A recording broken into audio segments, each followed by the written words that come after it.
Then, as towards our thought's finale, and in that, overarching the true scholar's lesson, we have to say there can be no complete or epical presentation of democracy in the aggregate,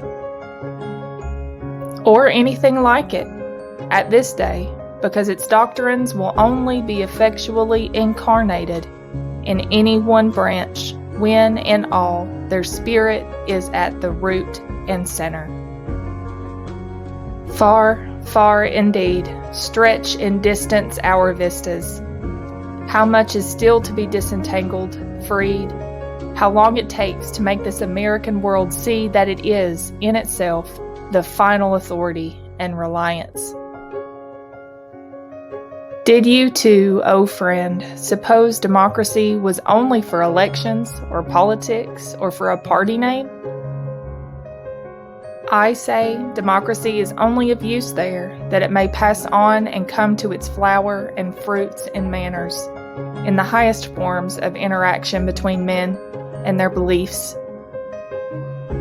In religion, literature, colleges and schools, democracy in all public and private life, and in the Army and Navy. I have intimated that, as a paramount scheme, it has yet few or no full realizers and believers. I do not see either that it owes any serious thanks to noted propagandists or champions, or has been essentially helped, though often harmed, by them.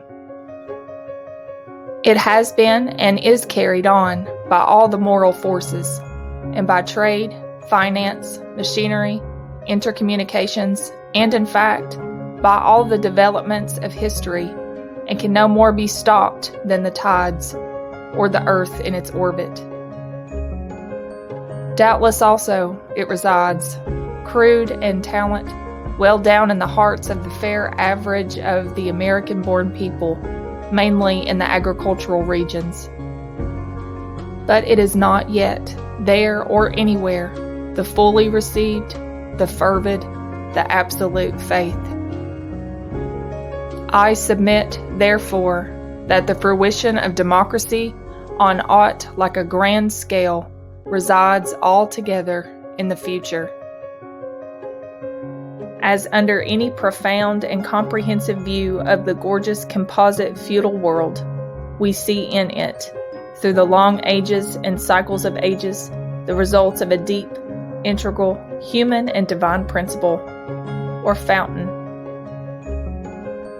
from which issued laws, ecclesia, manners, institutes, costumes, personalities, poems, hitherto unequaled, faithfully partaking of their source, and indeed only arising either to betoken it, or to furnish parts of that varied, flowing display,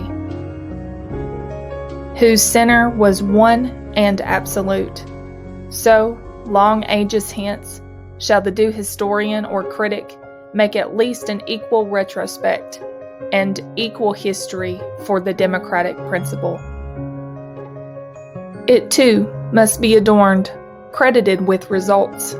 Then, when it, with imperial power, through amplest time, has dominated mankind, has been the source and test of all the moral, aesthetic, social, political, and religious expressions and institutes of the civilized world, has begotten them in spirit and in form, and has carried them to its own unprecedented heights, has had, it is possible, monastics and ascetics, more numerous, more devout than monks and priests of all previous creeds, has swayed the ages with a breadth and a rectitude tallying nature's own, has fashioned, systemized, and triumphantly finished and carried out, in its own interest, and with unparalleled success, a new earth and a new man.